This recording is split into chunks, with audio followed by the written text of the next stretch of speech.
Program features live coverage of an African safari and may include animal kills and carcasses. Viewer discretion is advised. There can be no better start to a morning and a safari than with the golden sun rising above the gentle giants of Africa. This is Safari Live.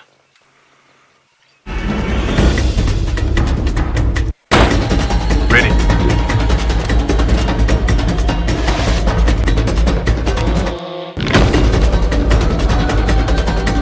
Standing by.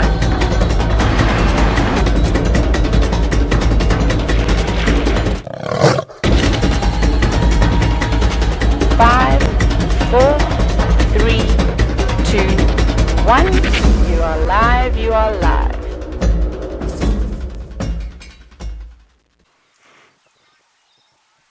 Good morning, everybody, and welcome to our sunrise safari. What a splendid start it is. Look at that. Isn't that a magnificent picture? Sun rising, elephants feeding. Really is very, very special. Now, my name is Tristan. On camera today, I've got Craig, and we are going to be trying to see if we can find all magical things this morning from a vehicle. We will also have Jamie on a vehicle with Fergus, and James will be on foot with Sebastian a little bit later because I believe Herbie is feeling better and should be with them and walking around. So that is the team this morning. Now, it is an interactive experience, so you can ask any questions that you may have. Remember, you can do that through #SafariLive on the tweet. Isn't that beautiful? That has got to be one of the most magical scenes in the world. That sun is rising, elephants are feeding. It's a pity they just left quarantine clearings. They've now started to head into a more thicker area. It's a little bit sort of dense where they're heading right now. And I was hoping they were going to stay out in that white grass for the sunrise, because as you can see, there's patches of the grass that are actually going orange at the moment. Look at that. You see that orange? Isn't that amazing? Can you imagine if this whole herd was stretched out in that white grass? How beautiful that would have been. It would have been very much like James's Impalas that he had at sunset last night, which was probably one of the nicest scenes I've seen in a long time. But there you go. There's that beautiful morning light coming to warm us all up on this wintry morning. I think it's safe to say we're almost in winter now. Autumn is almost gone and winter is coming. Now, please excuse the sound from behind us. One of the young elephants is passing a bit of gas as he's walking behind me here. It's just on our left-hand side, so he's not being very friendly to all of us. Right, we're going to probably leave our elephants in search of bigger and better things. I know there was lots of sounds last night. There was lions roaring, there was leopards calling. So if anyone saw anything on Damcam, remember you can let us know on #SafariLive. But while we kind of carry on and go and see what else we can find, I believe Jamie Patterson has found one of the creatures of the night at their den. Good morning and welcome to the Sunrise Safari. My name is Jamie. This morning Fergus is on camera with me, and we have indeed found one of the creatures of the night, even though it is first thing in the morning. She's doing her job as a wonderful mum and sitting waiting patiently for the cubs to wake up. So there we go. We've got the spotted hyena, the mother of at least one cub at this particular den site, who at the moment is taking a little bit of a snooze, but a few seconds ago got up and went to investigate the entrance to the den to see whether or not her cub was in any way interested in getting up and coming to have a quick feed. But apparently they're not feeling as though an early morning is necessary this morning. So we've got the lovely Ribbon, who's snoozing away, looking, I think, very pretty in this golden morning sunlight. She's a first-time mum, as far as we know, and perhaps that would account for why she's just letting the cubs sleep.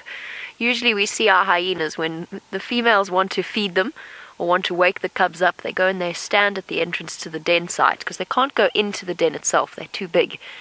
They go and they stand and they call to the cubs inside, and the cubs come out. Apparently Ribbon was not quite dedicated enough to do that this morning. Perhaps she took the opportunity to have a morning off herself. She's looking very happy. She's got a little bit of a limp, actually, I noticed, as she was walking around the den, favouring one leg ever so slightly. Nothing too serious, and hyenas, of course, most often are full of scratches and injuries and bites and nips, particularly lower ranking individuals. I'm not sure where Ribbon's rank actually sits within this clan, but I've seen quite a few bites and nips on her in the past, which makes me think that she's certainly not near the top of the hierarchy, but that we kind of knew anyway. We know the more dominant females of this particular clan, and she is not among them. Oh, you can see the sun breaking through. Come on, little cubs.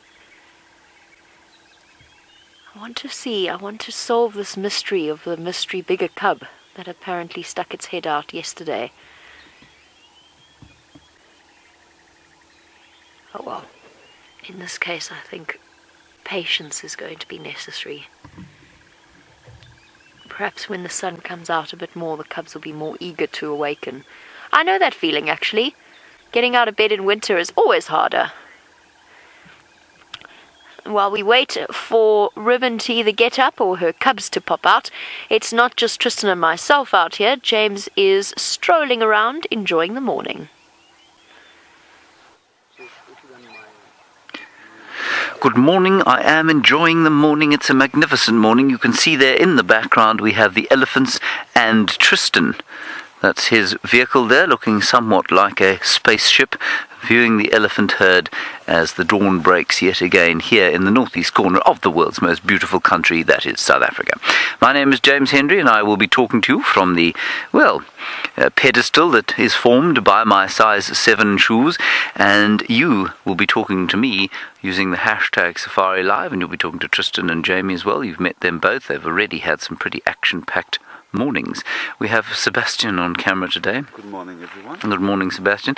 And we have Herbert on security detail and tracking. Lions are calling. He just went like this.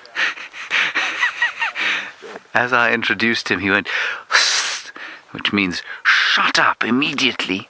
And there are lions calling in the background there. How far, Herbie? South of the boundary. That's a pity, but Tristan can drive down there as quickly as possible and see if they aren't coming across. We'll move a little bit closer this way. This herd of elephants extends all the way along the fringes of the woodland that go off to the west of the clearings we're standing in now. And so we'll spend a bit more time with them, but maybe we'll be able to help the others find those lions. But it does sound a little bit to me like they are south of the boundary, which is a pity, and fairly typical for how things have been going of late.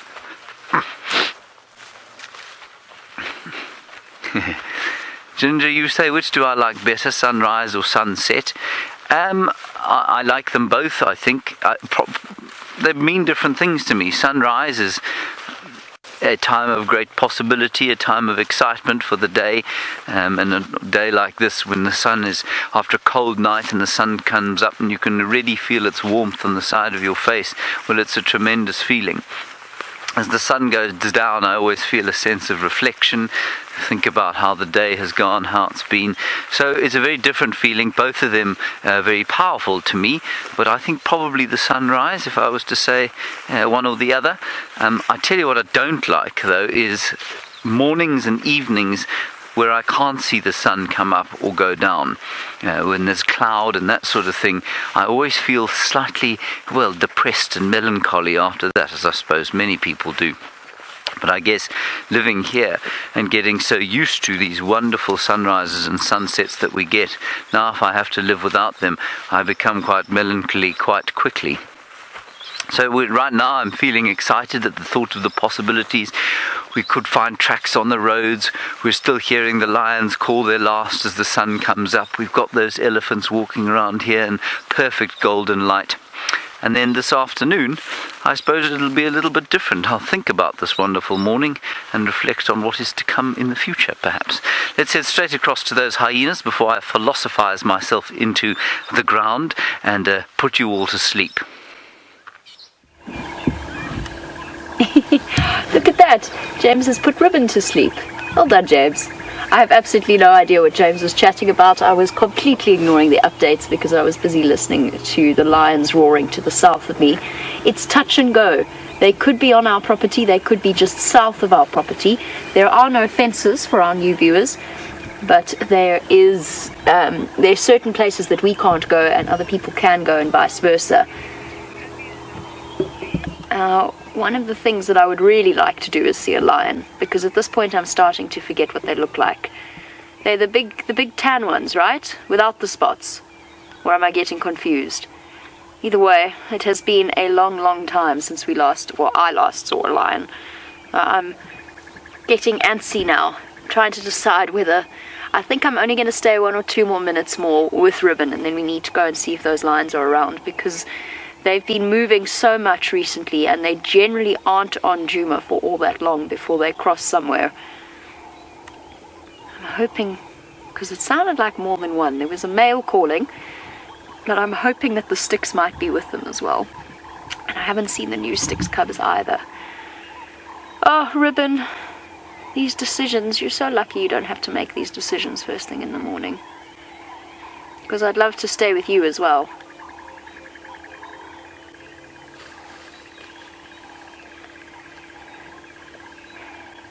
Alyssa, welcome to the Sunrise Safari. Wonderful to have you, and thank you for sending through your question. No is the answer. Alyssa wants to know whether or not injured hyenas will take care of each other, like in the way that wild dogs do. Wild dogs are amazing creatures. The bonds between a pack they are just so strong, and they do look after injured pack members, and they will regurgitate food for them. Hyenas are not quite in the same league in that sense. They're certainly very social, and they certainly work together as a team.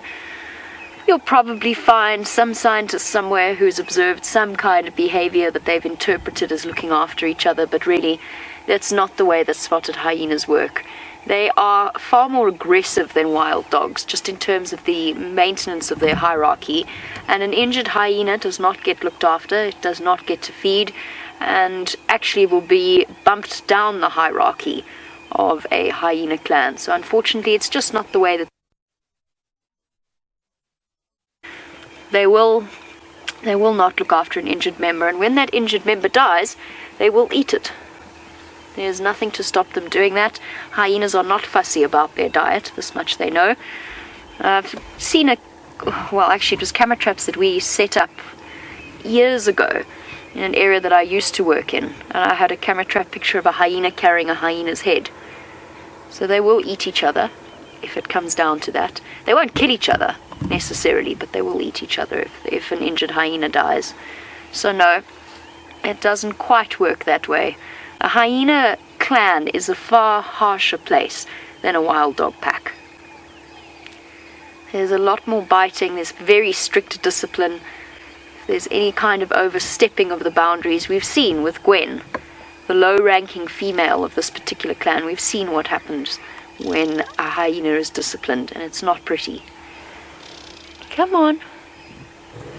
Little cubs, you've got about 30 seconds more, and then I need to start following that sound of that lion, because it's niggling away in my brain that there's a possibility of seeing them.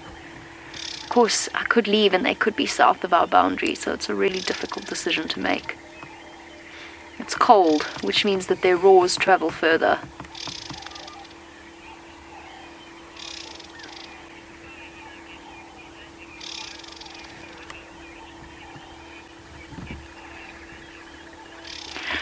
Good morning to Lauren. Lauren, it's a complicated question, hyena hierarchy. Yes, absolutely, it is the case that hyena cubs inherit their status from their mother. But now Lauren's wondering further from that, which set of cubs will get the higher standing? The older ones, generally speaking. So the older they are, sort of her firstborn cubs will inherit her status, the next set of cubs will be just below that. But that's a way of really oversimplifying clan hierarchy. So whilst it does work like that in the beginning, there's individual personalities, clan hierarchy shifts, it's fluid, it changes every now and again, and I don't think actually, to be completely honest with you, we fully understand. And I'm not just talking about us at Safari Live or Wild Earth, I'm talking as human beings understanding hyenas. I don't think we fully understand how it works. So they could, the fact that Ribbon is Comet's daughter does not necessarily mean that she's that far up the clan hierarchy. Certainly she'll be below her mother, and Comet is below at least Madam and Pretty, the two higher ranking females, Madam being the matriarch. But I don't think we fully understand. And what if there's a big female who's got a particularly dominant personality, more dominant than her mother or her sister or her older sister? She's going to take a higher standpoint in the hierarchy. And yes, part of it is learned. Hyena cubs do learn where they belong very early on, and if they don't learn, then they are taught very quickly and quite harshly. But I imagine that it can change. I also don't think we fully appreciate how different a hyena clan structure would be here as opposed to a place where, say, you get hyena clans that are 80 members strong. Imagine how complex things get there when you've got different family lines. So it's a difficult one. But that answer that I gave about the older ones is probably the simplest way of terming it. Right, Ribbon, if you do not lift your head in the next 30 seconds, I'm going to look for that lion.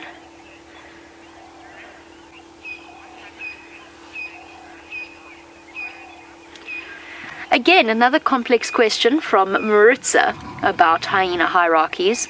So let's say Madam died. Madam's the matriarch. Maritza's question is then, well, what happens?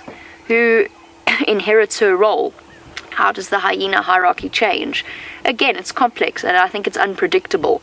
There's a good chance that her eldest daughter, let's say, for example, Pretty, in this case, Madam's daughter, who we know has quite a high status within this hyena clan already, just including the fact that her mum is the matriarch. She's been groomed since she was little to know that she's quite high-ranking. She's big, she's dominant, and of course the higher ranking they are, the bigger and healthier they're likely to be, because they get the best access to food. So she'll probably step in as the matriarch, and everything will just shift from there.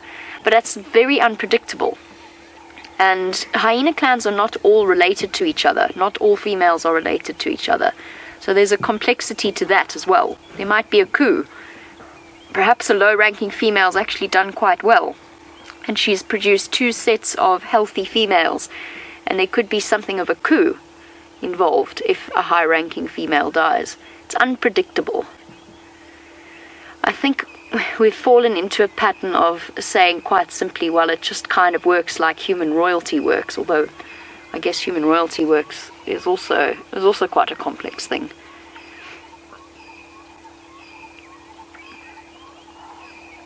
Ribbon doesn't seem too concerned. I don't think title as matriarch is in her future. Alright. I will come back to this hyena den a bit later if that's the way the morning goes, but I've got to leave. I've got to go and find those lions. Tristan's thinking along the same lines, or lions, and he's off in search of them as well.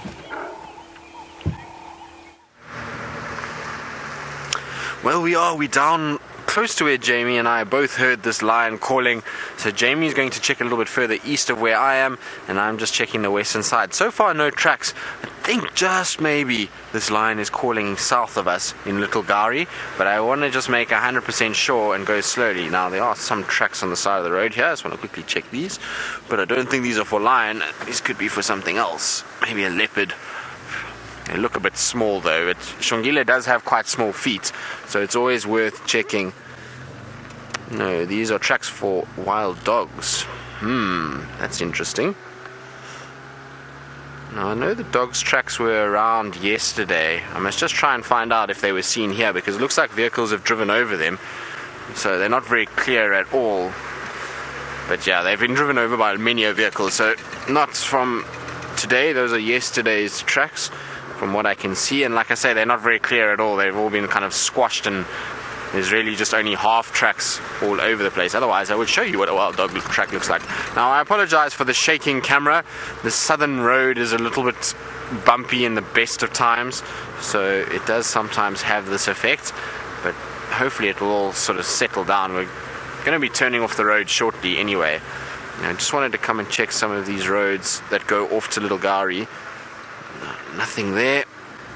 I have a strong feeling that these lions are south of us. So, Dale, you're wondering why the lions are staying away from Djuma. Well, they're not really staying away. It's just that at the moment, the females are in certain sections, and the reason for that is quite clear. So the sticks, they've got cubs at the moment, and the sticks have never been a pride that have spent massive amounts of time in this area. But I'll get back to this now because I believe James has got something that we need to quickly go across to him.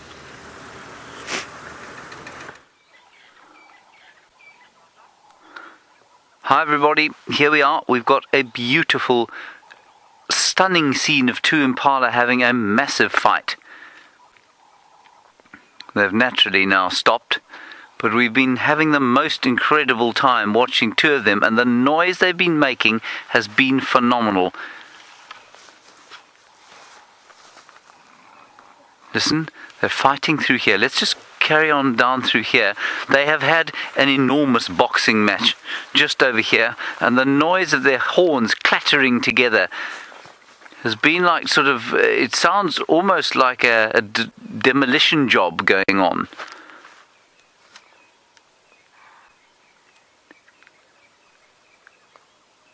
There's all sorts of funny sounds in the bush at the moment. Let's walk around here a little bit.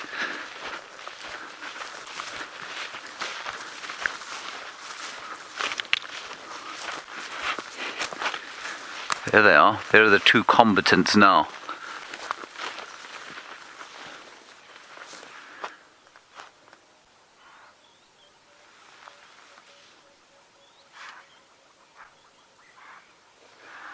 And they are all around us. We can hear these impala fighting with each other.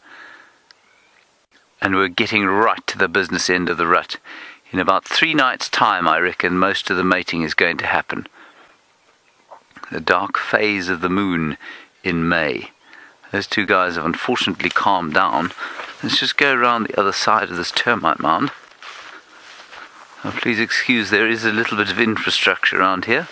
There's a bush dinner site. But I think these chaps have moved off now. No, they don't seem to be around. Let's go around here again to see if we can't get one more look at them. And then we'll carry on.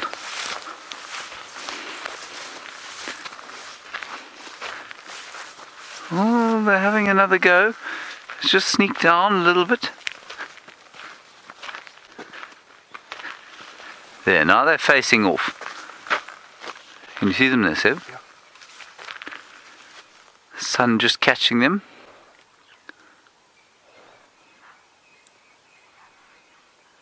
See what they do.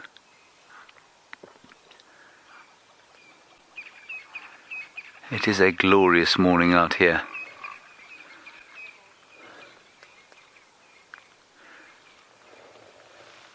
Hello, Jamie. You're wondering if animals are more aggressive in the morning.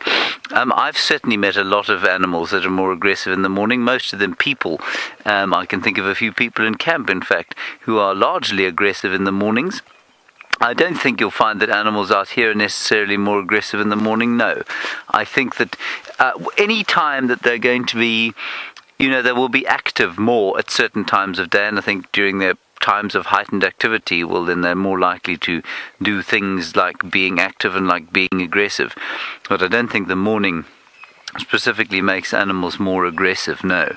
It certainly makes some of the people I know more aggressive, yes. But that's just because they don't like getting out of bed.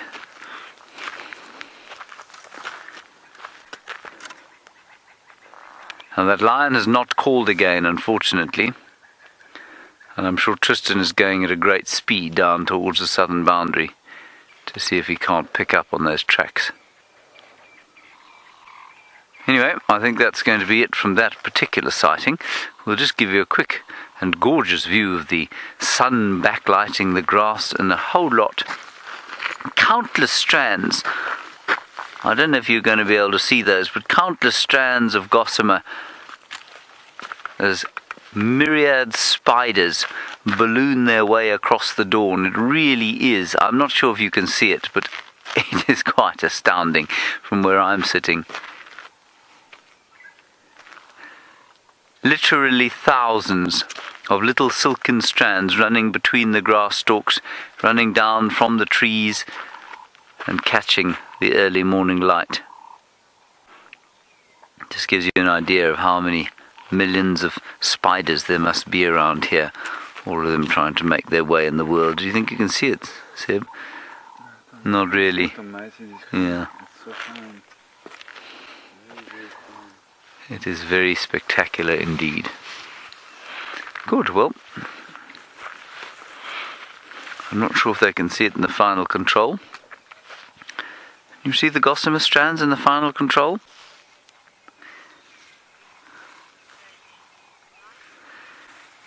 Alright, we're going to head across to Jamie now. She has also joined the hunt for Panthera leo, and we'll get her impressions of where she thinks that calling was coming from.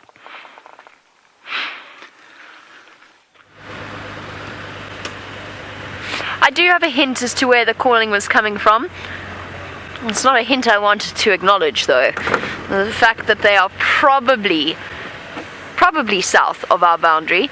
But now everybody's trying to get hold of me. Sorry, hold on 1 second. Standing by.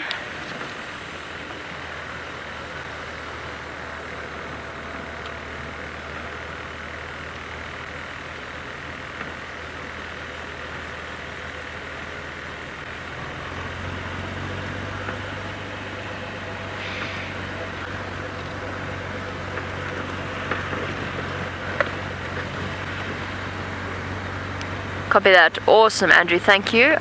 Tristan, did you copy that?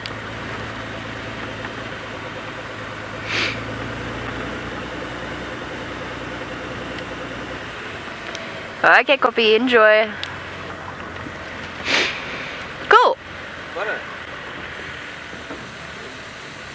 Okay, so busy chatting to Tristan, Andrew, and that's it. Tristan and Andrew.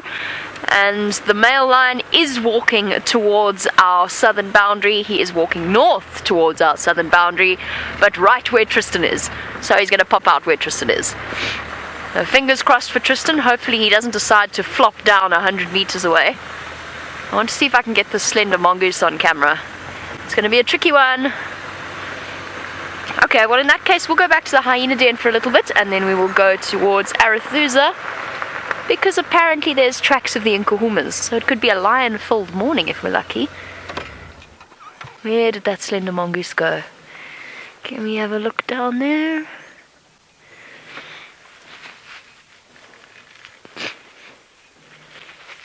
I don't know where it went. It's not a mongoose that we often get to put on camera. Okay. Oh. As long as between Tristan and myself we see a lion, I am happy. I'm very, very happy. Okay, back to the hyena den it is. At least that makes making a decision easier. Just do a quick loop this way. I know Seb mentioned he heard a leopard this morning, but early this morning. I haven't picked up any tracks for any leopards around this area. I have been looking. But let's just check along here quickly. Tingana does like to walk this route.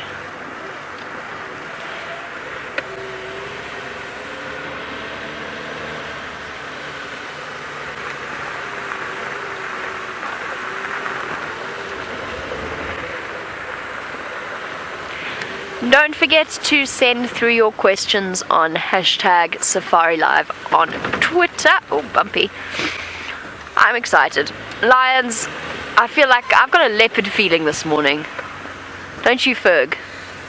I've got a wild dog feeling. You got a wild dog feeling? Oh my goodness. Yes, you did actually. You told me that this morning. I just forgot. Fergus hasn't seen wild dogs yet, have you? I mean, with us. Yeah. He has seen wild dogs in the past, just not with us. So that's something we might need to remedy as well. I'll put in a good word, Ferg. Okay, there's no leopard tracks here. Sure. With the sun this bright, there could be a leopard lying right next to us, and I could potentially miss it. Well, I got a surprise for you. Tristan has found a lion. We have. Well, we've got one of the Birmingham, so he's just coming from Little Gowrie, heading up towards us. There we go. It's just starting to come through. Now, I'm not sure which Birmingham it is yet because, as you can see, it's still quite obscured and quite far away. But there we go. Now, the vehicle that's there, we actually just bumped into them, and I told him that we had heard a lion roaring here and that he should go and check there. And so he quickly called me back to tell me, yes, well, we found your lion. It's right here. So awesome that it's coming north towards us now. And we were talking about just now why the lions haven't spent any time here, or we were saying that the lions haven't been here, but they actually have. The males, the Birminghams, have been in and out of Djuma all the time. The reason why they're not staying for long periods of time is because there's no females for them to settle with. Look at that. There he goes. He's coming down this path straight towards us. Aren't they looking fantastic in this morning light? Look how big their manes have gotten. Massive. You're looking very good, my boy. Now, like I say, I'm not 100% sure who it is just yet. I'm sure lots of you will know already who this is, but it's amazing just to see how big they've gotten. It looks a bit like... Ooh, I could be wrong. Oh, my boy. Yeah, they are looking so good. It's been a long time since I've seen the Birmingham, so to see one like this is just so cool, and the fact that they're coming north into Djuma is just the best thing. And he's just stopped behind us now. Sorry, Craig, I'll move for you now. It's not easy for Craig because he walked literally right under Craig's backside and now is heading further north. I wonder where he's going, because he's definitely got his nose down and scenting and sniffing, so I reckon he might be heading up. And we had audio for lions during the night, so I wonder if it wasn't maybe other males that were around and he's now trying to find them. I'm going to just try go around, Craig, so to make it a little bit easier for you, so that you don't have to worry about aerials and varying other things and all of that nonsense. Thanks, Sean. Wonderful morning. You too, man. I got hold of you. I was like, no, he's got hold of you. Sorry, man. Me because it was coming north, and I told him where to go. And isn't this amazing? On Djuma again for the first time in a long time. Now, the reason why the males, let me get back into this because I keep getting sidetracked. But the males are transiting through here because this. More time in the south. Now that they've got cubs, they are hanging around in a certain area where they generally have their cubs normally. Then you've got the Nkuhuma pride, which is being shifted into Simbambili and Elephant Plains, and that is because of the pressure that the Torchwood pride is putting on them in Buffelshoek and Manyuleti. And so we've ended up with a situation where they've split away from sort of Djuma, and the males then just transition through. So we find the males' tracks quite regularly, but we don't actually see the sort of the evidence of them during the morning or the day because they've crossed through towards another pride. So they're kind of bouncing between Torchwood, Nkuhuma, Sticks, and that means that they're moving a lot. And the sort of time that they're moving is generally during the evenings. And so what we see is kind of, well, we hear a lot of them and we see a lot of their tracks, but we're not actually able to see and find them, which is sometimes very frustrating.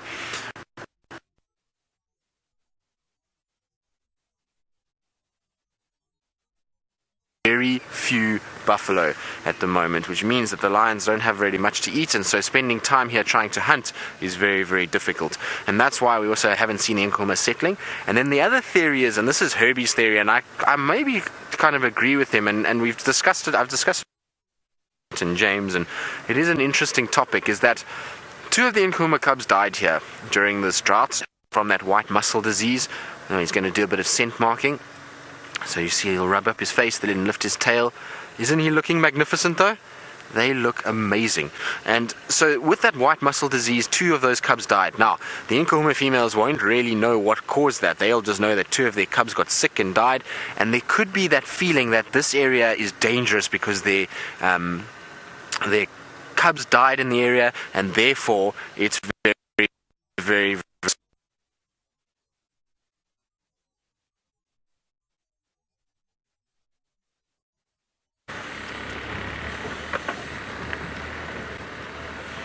Oh, sorry about that, everybody. It seems as though Tristan's disappeared off your screens. I don't know where he's vanished to, but it does happen. It's one of those things on our live safaris. Sometimes the signal disappears. And I was right in the middle of a conversation, so just never mind. Tristan's on it. Oh, it's chaos this morning. I'm just going to turn you guys down. Not you guys. I'm going to turn Tristan and Herbert and James down. Okay. Right, are our hyenas still here, or have they taken the moment to slip through our fingers while we were away? Or have the cubs come out to play? No, Ribbon is still there, still in exactly the same position I left her in. Where are your babies, big girl? Or baby? Still not entirely sure what the answer to this whole story is. Yesterday I spoke about the fact that the elder cub is quite skittish. There was a hyena there 2 seconds ago. Oh, there she is. She just moved closer to the den. The elder cub is quite skittish, if it is Gwen's cub. And I'm concerned that the fearfulness of the older cub might rub off on the younger cub. I'm hoping it's not going to be the case. I'm hoping that the younger cub teaches the older cub to be more comfortable around vehicles. The difficulty arose when... Oh, you are smelly this morning. Goodness gracious. Not you, Ferg. Not you, Ferg. I'm talking to the hyena. Other mornings, yes, but this morning I'm talking to the hyena. What was I talking about? Oh yes, Gwen. The female hyena that we saw her cubs when they were very young, and then they disappeared for 8 months. And they were obviously raised in a den site where they'd never seen people or safari vehicles. And the end result is that they're very, very skittish. Ribbon's cub, or cubs, are not skittish at all. But I hope the fear isn't contagious, so to speak. Pooh! Imagine the stinkiest dog you can imagine. A dog that has rolled in something foul when you've taken it out to the dog park. And rotten meat. This is what the den site smells like right now. Okay, patience is a virtue. We missed out on our lion, but Tristan is still with him. Let's see what he's up to.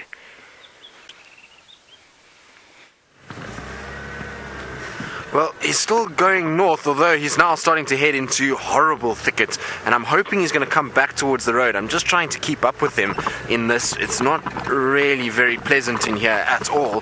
He's gone into an area where I tried to follow Hosanna the other day, and it was a massive failure. So let me just try to see if I can't get ahead of him, and then we'll try and see if he's not going to come back towards the road. But it is cool to see, and he is sniffing into the air a lot.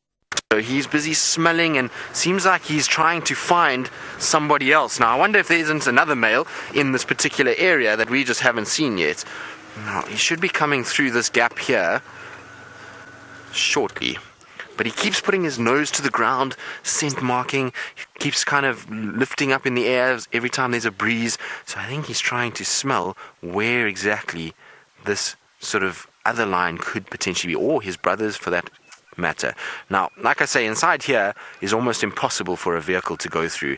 Hopefully he's going to start turning and coming back our way, because as you can see, it is very, very dense, and there are a few leaves moving. So that's what we're going to have to deal with should he want to come through towards us. Oh, there he is. I can see him now.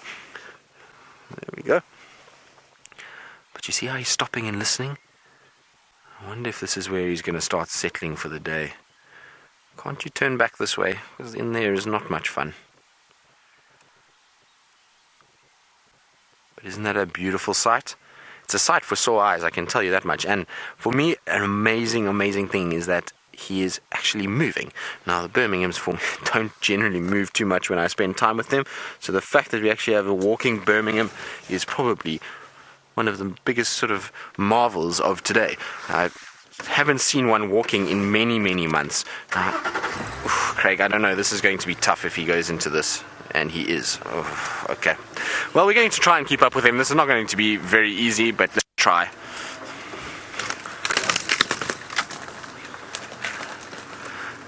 So Violet, you're wondering, compared to my hand, how big is his paw? Well, probably about the same size. So his toes will probably end a little bit short, but very much the same size as what my hand would be. Now, Craig, you're going to have to duck a lot through here, I'm afraid.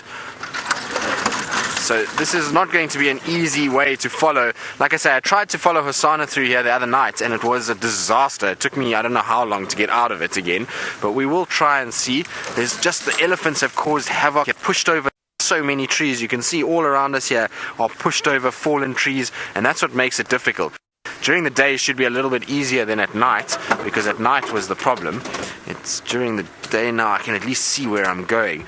I'm also hoping that he is going to roar. He has been quite vocal this morning already, and the fact that he keeps sort of looking around, hopefully that's going to mean that he's going to let out a roar for us at some stage. Ooh, now I've got to just try and see which way I can get through here.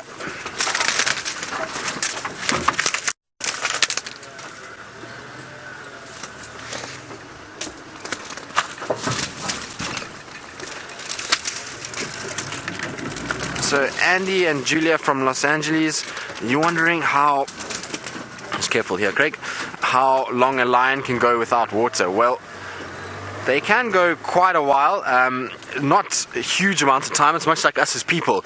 We can go a long time without food, but with water we start to suffer quite quickly, and it will be very similar with the lions. You'll find lions will actually drink most days, but they will be able to go probably about 2 days until they will be really kind of getting... Oh, where's he gone? Oh, there he is. Before they'll be getting completely sort of, their body will start to shut down and not feel good at all. Now, I'm just trying to see if there's a big log here. Let's see.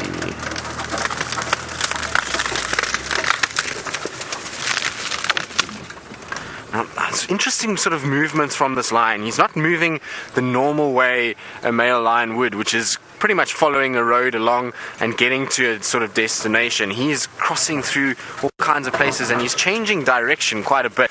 So he's normally goes with it, but he's gone north, then he's cutting east, now he's going north again.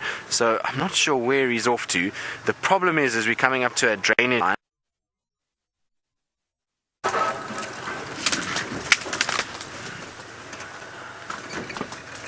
So, Joshua, you're wondering what causes a lion to attack. Well, I'm thinking that you're meaning people, because you say that this one is very relaxed. Well, this particular individual... Sorry, I've got to negotiate a thorn tree here, which is going to probably rip into me a little bit, which it has. Just careful there, Craig. So lions will attack generally when they've got something to defend. So in the case of a male lion like this, it would probably attack us if it had into it. We've got an elephant here, everybody. Sorry about that. Tristan is in a difficult area. Beautiful, beautiful elephant here.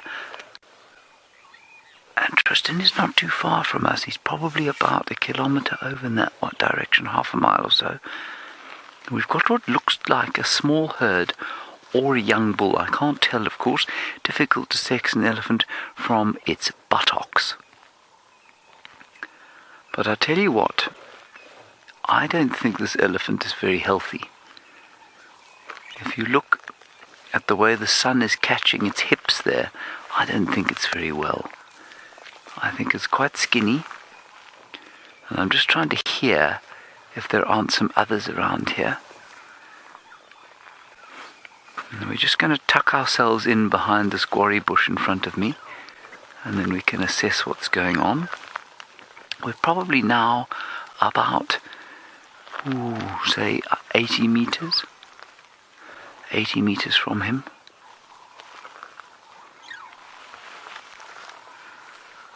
And I don't think he knows we're here. But she might. He or she, I'm using them interchangeably. I think it's a cow.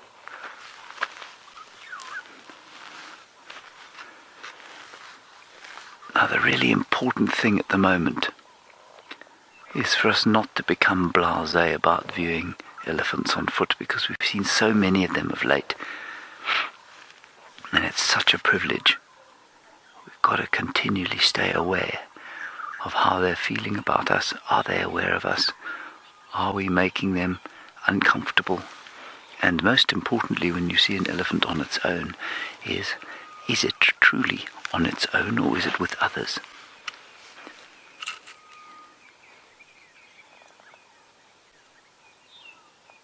And the best way to do that is to listen. Gosh, what an action-packed morning so far. 2 elephant sightings, lion, finally, and hyenas.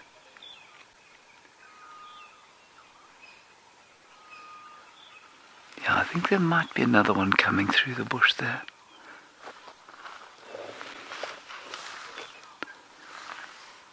There we go. Yeah, that's a youngster. And it's watching Herbert.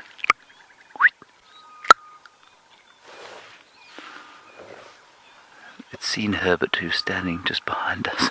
So I was just letting Herbert know.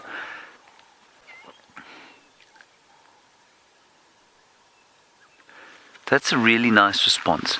That elephant saw us. It lifted its trunk to have a smell. It didn't raise its ears out in any sign of alarm.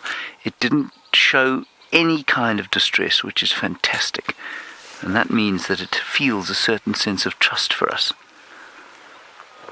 Let's just move slightly, Seb.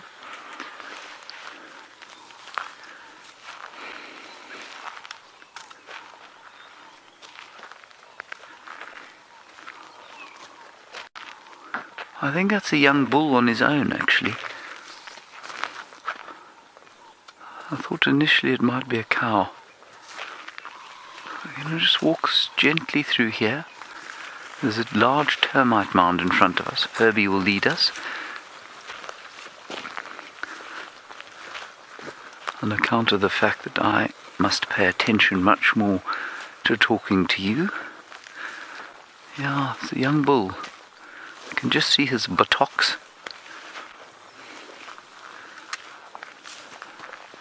Just keep talking quietly. I'm pretty sure he knows that we're here. We're going to walk. We're quite close now. We're only about 50 meters away. We should try and walk nice and carefully and quietly, gently round to this termite mound here. And we'll see if we can get a nice view of him. Now, if this was a big musk bull, it's highly unlikely we'd move anything like this close to him. Also, if it was a cow with youngsters, we also wouldn't do that. But because it's a young bull, we're not too worried about it. Thank you, Herbert. I see you have opened the gates of the wilderness for us. That's very kind.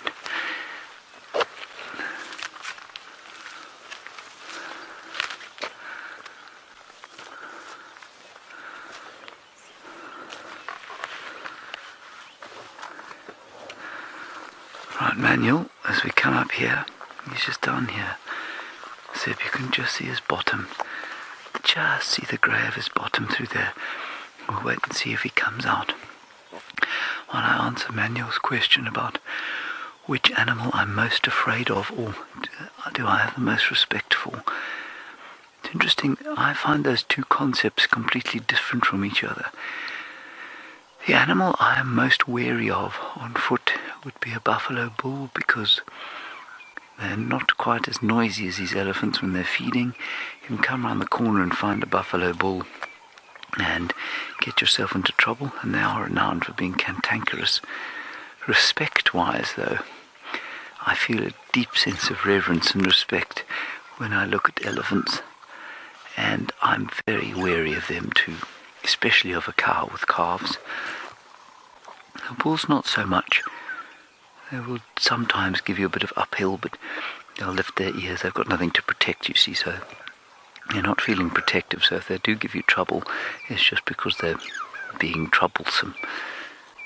And if you move away normally, or make a bit of a noise, you can normally move away from them and get away from them. But a cow is very, very protective over her herd. And I know you can't see him very well at the moment, but he is very close to us. He's only about 30 meters. He must know that we're here. And he's not reacting at all. And for me, it's most unusual having experiences like this with elephants, because they don't really like us on foot. And they normally don't let us get this close. Alright, I'm going to stay on this termite mound. and see if we can't get a better view of him. While we do that, Jamie is apparently looking for the lion.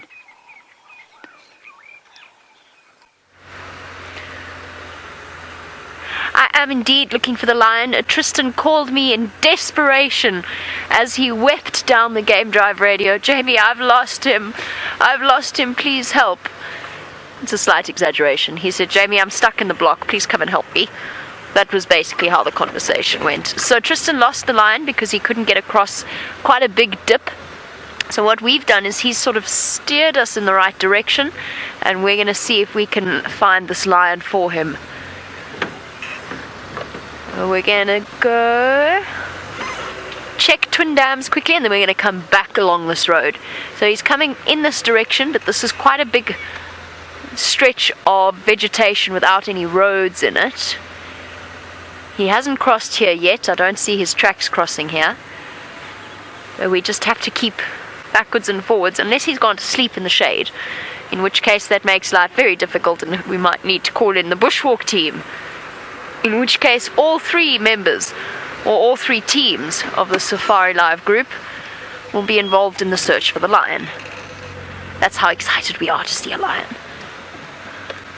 There is an animal that would tell us instantly if it had seen a lion, and that is the kudu that is standing in the distance. Actually, I have a very funny story to tell you about a kudu that I forgot about.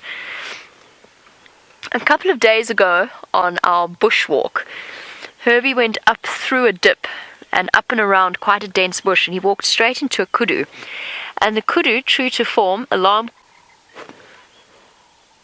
called at him with a deep booming "bah!" And Herbie leapt about 3 feet in the air. It was very funny. Shame, he got such a fright. So did I, to be fair. I just was a bit further behind him and nobody saw me do it. So kudu has the deepest alarm call bark of all of the antelope. And it's deep because deep sounds travel further. And so, especially in an area like this where there's lots of trees and bushes in the way, a deep booming bark is the way forward rather than a high-pitched cough like the Impala. Right, come on, lion, roar. It would be the most helpful. Kudu does not look concerned at all.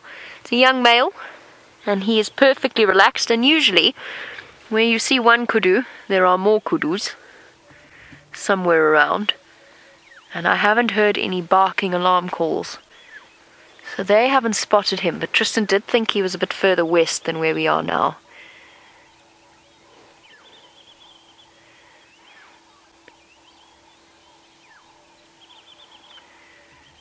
Okay. Kudu, will you let me know if you see a lion? Please and thank you. Cool. Let's just check when...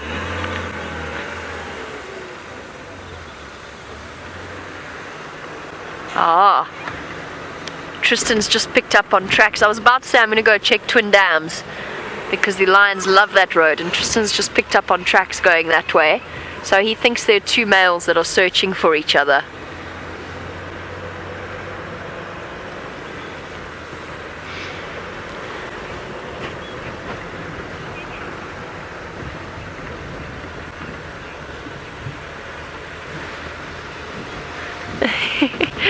Hold on 1 second.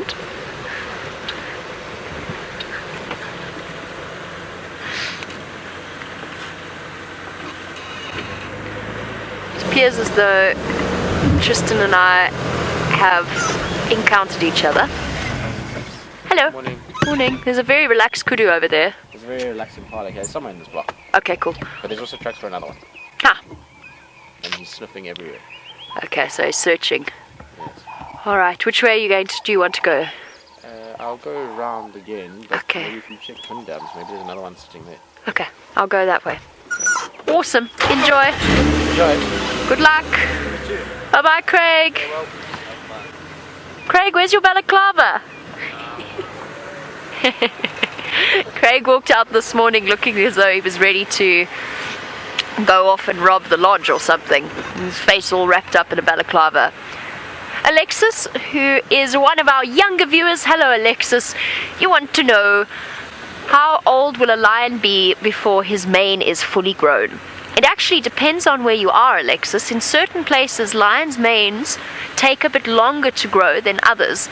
But out here, you're looking at around about 7 or so. And then the lion's mane will look impressive and covers its whole head. And it will continue to get bigger and bigger as they get older. But remember, Alexis, some lions have certain genetics that give them bigger manes. Some lions have certain genetics that give them smaller manes. I don't know how long Alexis has been watching, but 2 years ago, there were 2 male lions called the Matimba male lions, and they were a little bit older than the Birmingham Boy that you saw with Tristan this morning. But they had absolutely massive manes. One had a mane that stretched all the way down its chest. His name was Hairy Belly, because he had a hairy belly.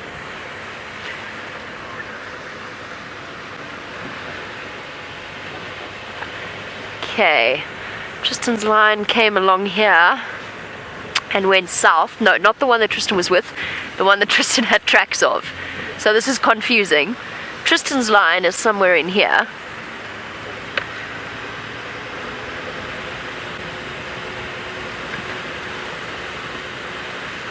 And the search continues. And as soon as Tristan finds his line, then we'll head off towards Arathusa.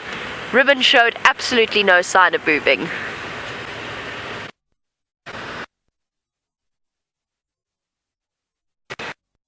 Julie, lovely question from you on this chilly winter's morning out here. Julie, yes, lion brothers that rule a pride will share females. It's actually in that, because of course a male lion is not part of a pride.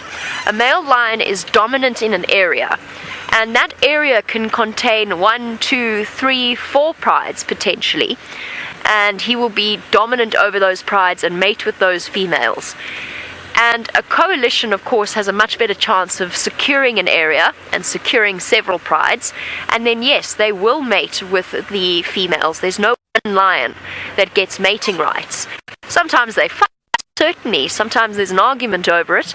But ultimately, everybody gets his chance to spread his genetic material. That's one of the reasons why lions are not particularly set on being related to their coalition members. You can have a lion coalition between 2 completely unrelated males, completely unrelated, because they know that they've got a better chance with greater numbers, and each one will have a chance to mate. In a complete contrast to cheetah, that always, when they form a coalition, are brothers, maybe at a stretch cousins, because there is one dominant member in a cheetah coalition, and he will be the one 90% of the time that actually gets to mate with the females.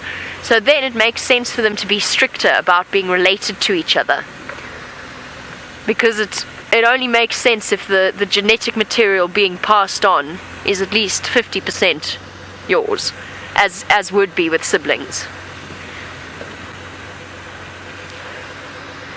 Come on, lions.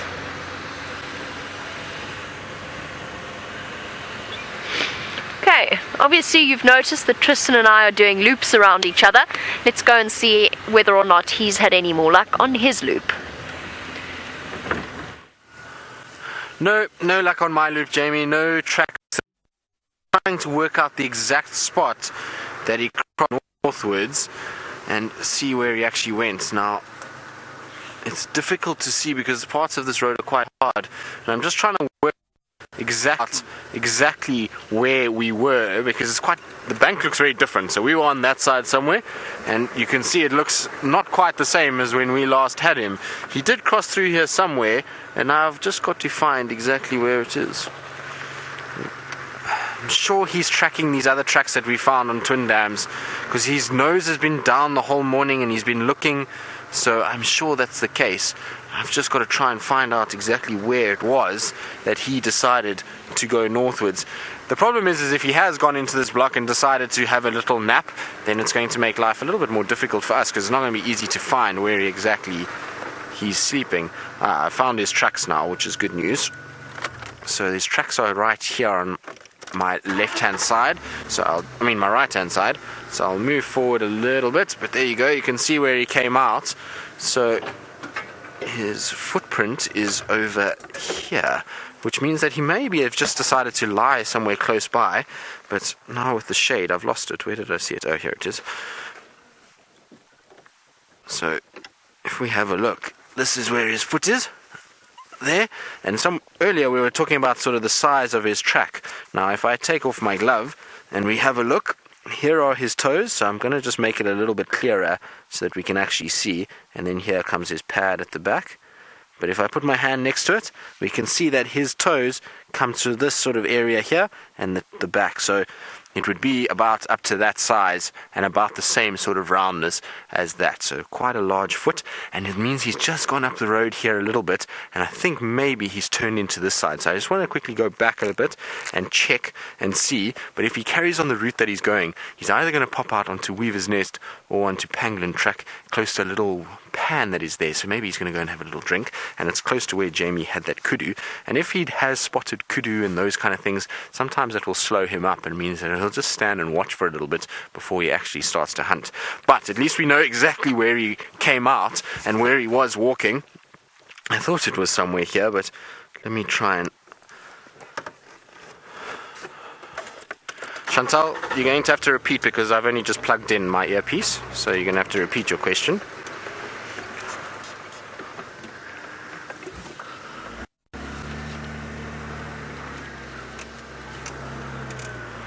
So, Julie, you're wondering how old male lions are when they're kicked out of the pride. Well, male lion will be probably about 3.5 years old, 3 to 3.5. That's because that's when he starts to show his mane a little bit. The older males, or the pride males that are dominant, will realize, hang on a second, these guys are now starting to become a bit of a threat to me, and that's why they'll leave him and, well, we'll try and kick him out. Now, I think he's gone up into this direction because I don't see any further tracks further on here.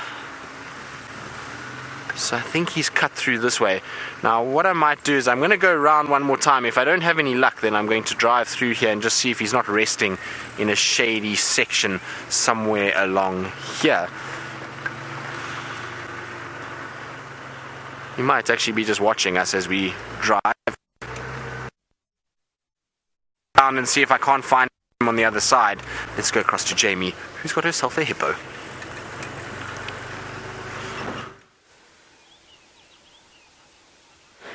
It's not a lion, but it is two hippopotamus resting quite comfortably in twin dams, as per usual. It's become the standard place to find this particular pair. And I'm just taking the moment in our lion search, rather than us driving aimlessly round and round and round in circles, to just sit and listen and see if I can pick up on any alarm calls or anything like that that might give away the position of our lions. These hippo could not look more relaxed if they tried. It's amazing. They've got so used to us now. They're definitely becoming more and more comfortable with the presence of vehicles on this particular dam wall. Hey look, you can even see the bristles around its nose. That's actually quite cool. They do have very bristly snouts. And of course those whiskers are all important in terms of sensory, or any kind of sensory function really, especially when they're moving through water, murky water where they can't see anything. Having those bristles around their nose function exactly like cat's whiskers, and if they get any kind of ripples or they pick up on any kind of an object, then it allows the hippo to steer around it, even when they can't see anything underneath the water. So it works very well in terms of keeping them directed.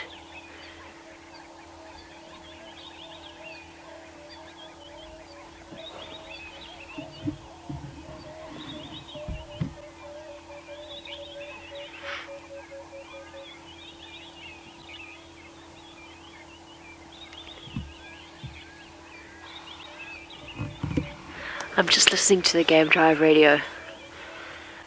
It sounds like the Bushwalk team and Tristan are getting closer and closer to finding this lion. Luckily we've got James and Herbie on foot to help to track him down.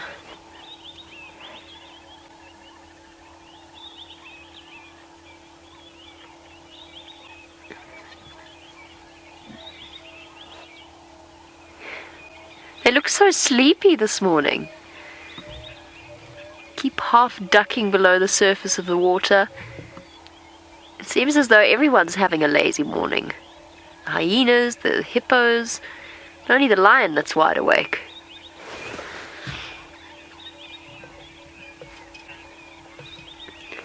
Keith, no, male and female hippos are not the same size. The male is quite a bit larger. It is really very difficult to tell the difference between males and females when they're in the water, particularly young males and females. A big dominant bull has slightly clearer bone structure. His face is slightly squarer than the females, but honestly it's not completely foolproof. It's only when they're out of the water that you can actually see that a male hippo is a good half a ton heavier than the females, a really big bull hippo. So they are larger. The only way to accurately tell the difference between a male and a female hippo is when they come out of the water. And then in the males you can actually see the penis sheath between their back legs. Otherwise it's next to impossible. And much like elephants and rhinoceros, their testicles are internal, so that doesn't help either. You can't see them either. They sit up near the kidneys of these larger animals. So it is quite a tricky thing telling the difference between a male and a female hippo.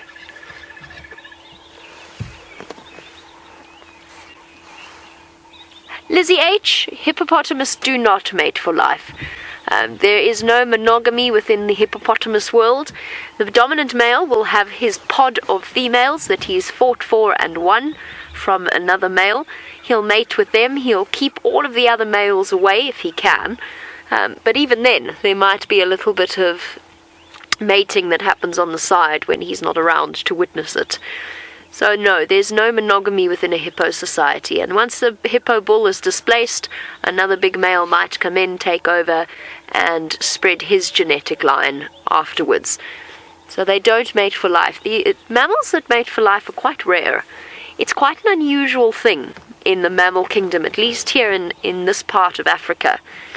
Jackal are one example, little antelope are another, but otherwise it's quite rare.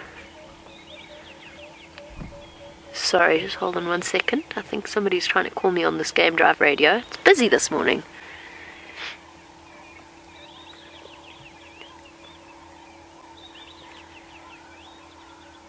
No, I'm going to take that. Tristan, were you trying to call me?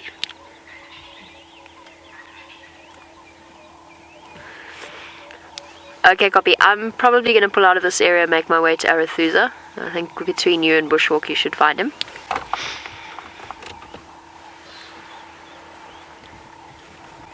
Obviously that discussion was just to clarify exactly what we're going to do.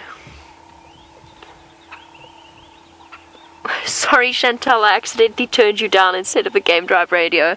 I'm so sorry, what did you say?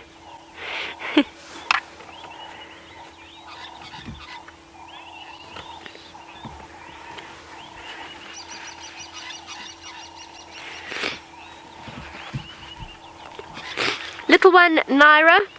No, hippo can't see all that well underwater as a product of the fact that actually hippopotamus can't see all that well, full stop. So they don't see all that well at all. To you too, good morning. They rely far more on their sensory. Remember those whiskers I was talking about on the front of their nostrils? That's actually their dominant sense as they move underneath the surface of the water. They can see, but they see in a very murky way. I mean, you can see this water, no matter how crystal clear the water, I mean, your eyesight may be, you could go in there with the best pair of goggles in the world, and you are not going to see more than about a couple of centimeters or a couple of inches in front of you. If you look at the water's edge, you can see it's not the cleanest water or the clearest water in the world. It's not a crystal mountain spring, let's put it like that. So they don't see particularly well. And that's where their sense of sight is not all that important.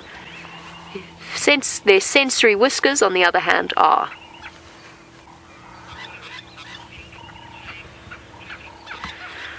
Right, now I know that the bushwalk team are following up on alarm calls. I'm going to let James tell you all about it.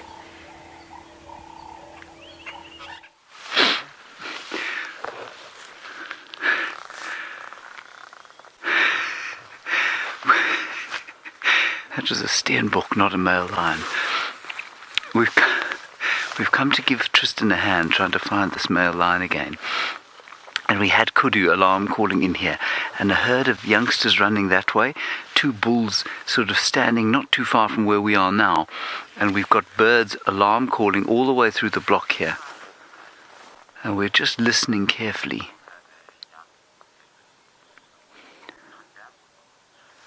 We're just listening to see if there aren't any more alarm calls. There were Franklins shouting here. The thing is, I think he's moving, and a lion, although it looks like it moves slowly, when it walks it goes at quite a speed. And it's impossible, of course, in here to see if there are any tracks. Now, as you came live to us, the steenbok exploded out of the ground. I thought we were in business. But not just yet. Not just yet. So at the moment we've almost dispensed with trying to look at the ground to see if we can find the tracks. Herbert is looking down every so often, but I am just scanning like this, because this is the direction that lion came. Tristan had him not far from here, but in grass like this it's very difficult to predict where they're going. And we'd be looking for the flick of his tail, just his sort of ginger mane floating above the sea of grass, maybe.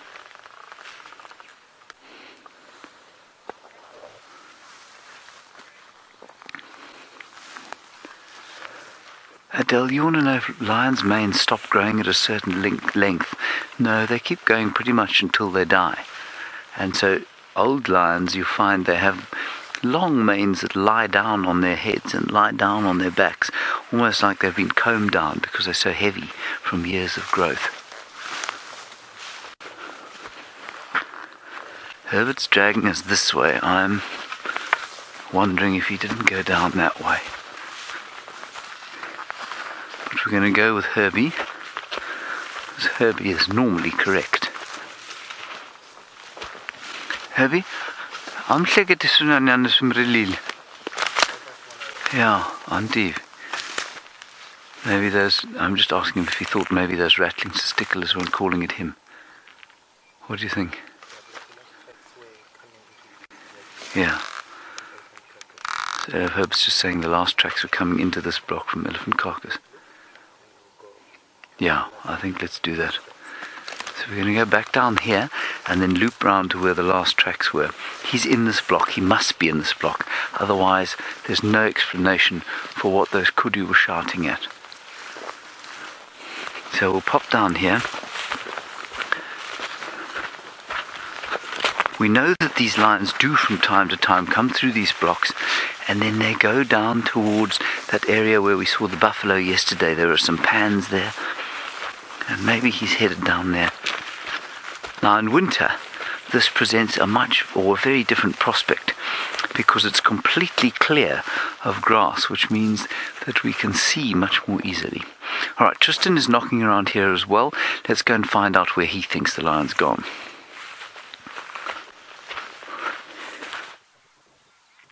Well, I think our lion is probably still inside here, somewhere where James is, so hopefully James will be okay and they'll find him for us. I was going to show you a beautiful starling in the morning light, but it flew away before I could show you. I'm sorry about that.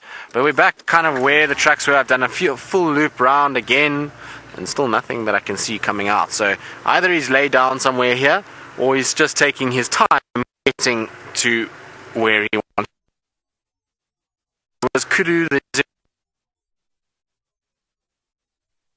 Distractions for a lion.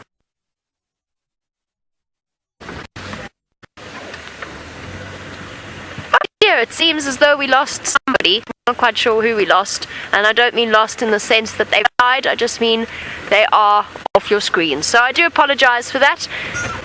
Happens. Live safaris, but you know, perfect timing and all, I got a surprise for you. You're all excited. What could my surprise be? There it is. Hehehe.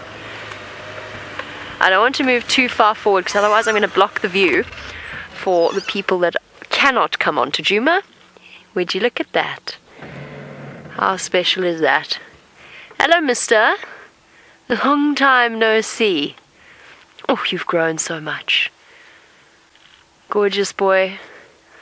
I just heard the report now. We actually have Tristan to thank for it because I was busy chattering away to you about the hippos, and Tristan called me to say I must go quickly, just a little bit to the west of where we were. And there we go. Looks like Hosanna to me. Wonderful. How special is that? We've had lion, we've had hyena, we've had leopard, we've had 3 of the top 5 predators in less than 2 hours. I'm chuffed. I'm very, very chuffed indeed, especially to see this special little leopard. And the fact that you can watch him live wherever you are in the world, from the comfort of your armchair, perhaps with a cup of coffee, in which case I'm quite envious, is an amazing, amazing thing. He is looking south towards our southern boundary. I hope he doesn't decide to go that way.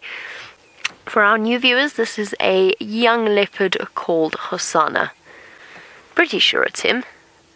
Although I cannot believe how much he's grown. He really has. He seems to have just... Is he calling?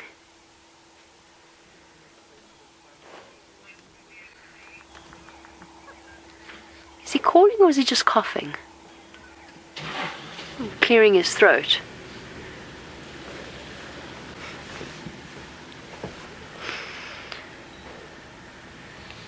I'm just signaling to one of the other vehicles. Not, as we've spoken about, the fact that not everybody can drive where we can drive, and we can't always drive where everybody can drive. Fortunately for us, we can actually drive right up to this leopard. But the poor people next to us have to sit about 100 meters away from him and look at him. Fortunately, judging by the size of the camera lenses on that vehicle, that's not a problem, and that's actually probably as close as they are physically capable of getting and still getting a photograph. He is calling. He's calling.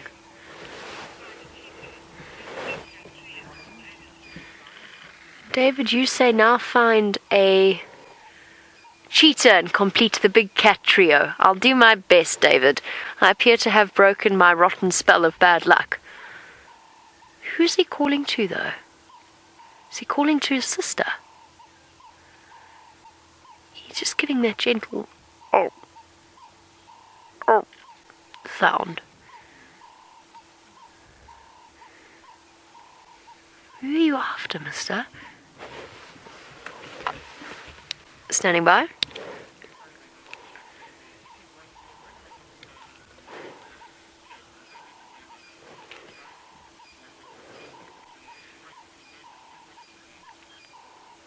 Copy, perfect, thanks Peter. He's calling up here. I don't know whether his sister's maybe around somewhere. Yeah. Peter's just very kindly letting me know that we can go a little bit closer. I really want to see Shungile and Hosanna this morning. I know that's very spoilt of me, but just to really get an idea. I haven't seen Shungile in ages and ages and ages. Let's just sit here patiently. This is probably going to be our best view for now. I know he's quite hidden on top of the termite mound. But I'm really hoping Shungile is going to suddenly emerge. Now, we heard reports yesterday that... Now, this is where it gets a bit complicated. But further south from where we are now, Thandi, their oldest sister, killed a kudu and brought her cub, who is therefore Hosanna's nephew, and just a little bit younger than Hosanna. And Hosanna and Shungile also joined the scene, only to be chased off by a male lion. Did you all keep track of that? Because it does get rather complicated. So basically, essentially, to try and explain it in slightly clearer terms for our new viewers, this cub He's not quite a cub anymore. He's almost at the sub-adult point. I mean, he's certainly been looking after himself. Oh, this could get tricky. I think we better keep up with him here. Him and his sister are the son and daughter of Queen Karula, the dominant female leopard of this area. Oh, where are you going to take us, boy? Into the worst block in the world. Exactly where the lion took Tristan. Now, they are the daughter and the son of Karula, but Karula's had raised 5 successful litters to adulthood, which means that her oldest litter, Thandi and Shadow, are now 10 years old and have had cubs of their own. He's scent marking. Okay, not quite fully scraping his feet. So not a full territorial display. Look at his chuffing.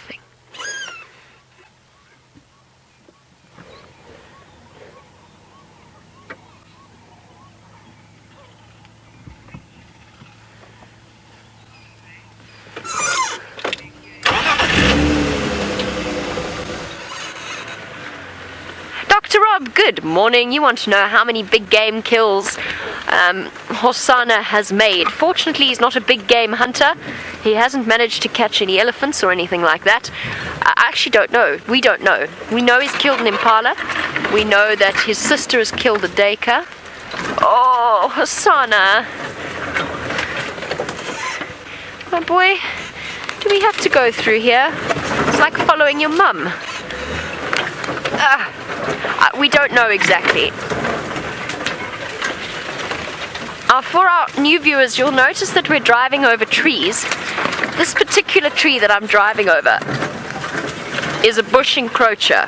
It's a bush encroachment species, and trust me, it would take far more than my vehicle to stop them from growing. They will pop back up in no time at all. Is that... Are you sure that's Hosanna? Hold on a second. Must be. Okay, I just want to get a better view of his face now that we're close. I just want to... Oh, this is horrible. I'm sorry, everybody.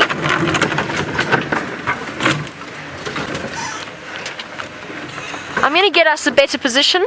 Luckily for us, James has found some grass, which is pretty tough at the moment, to show you.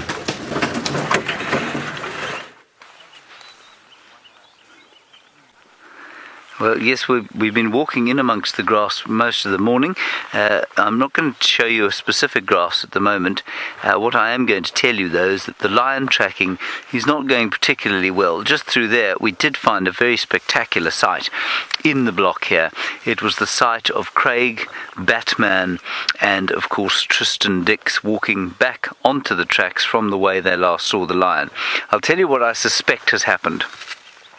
I suspect quite strongly that those Kudu that we had alarm calling there saw or smelt the lion, and as we came up here, I think he cut across back towards Twin Dams Road, and I think we've all managed to kind of miss him on the way, and I think what we're going to do is head back in that direction and see if we can't pick him up, so that'll be good. How wonderful that the little chief is back. How deeply unpleasant of him not to have shown himself to me yesterday. I am now deeply jealous, and of course by the time I start driving this afternoon, he will have absconded back to Little Gowrie, I have almost no doubt. I have just found a very small grasshopper. Let us go from the ridiculous, aka this grasshopper, across to the sublime with Hosanna, the little chief.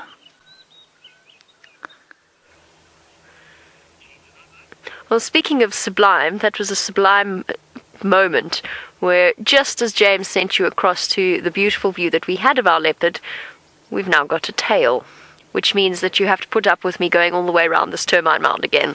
So everybody buckle up, fasten your safety belts, watch your heads, watch your sides, watch your hands. Please keep all limbs inside the vehicle, because otherwise the branches will come out and smack you. So watch out.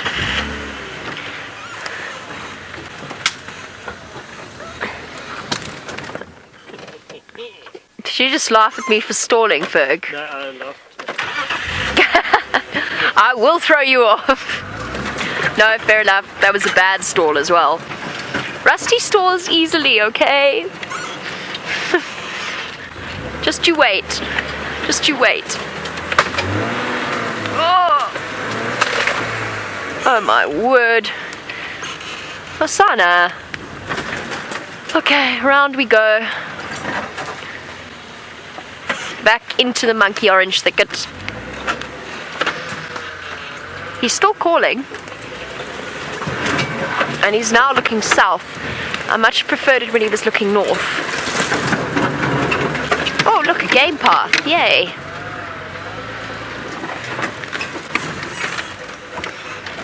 See, Ferg? That's what happens when you laugh at me. I'm not intentionally trying to smack Ferg in the face. Now, I'm not going to send you over to James just yet because we're about to get the best view of this leopard that we have had. Hey, my boy. There you go. Perfect. Listen, you can hear him calling.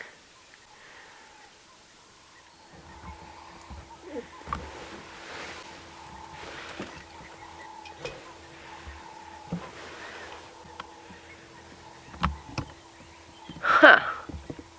You're not Osana.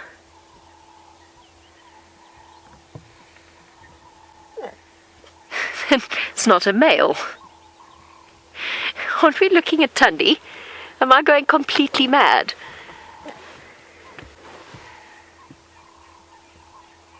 This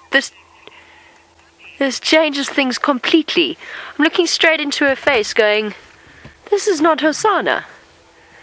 Oh goodness. And of course now we go back around the other side of the termite mound. What is happening? This is the third time this week I've been called into a male that's a female or a female that's a male. Sorry everybody, I got called into a young leopard.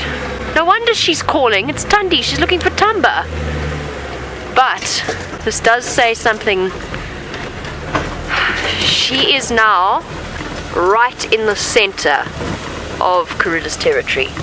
Right in the center. This is the heart of Kuruda's territory. This is Kuruda's daughter Thandi. And the fact that she's here, I can just see the tip of her tail.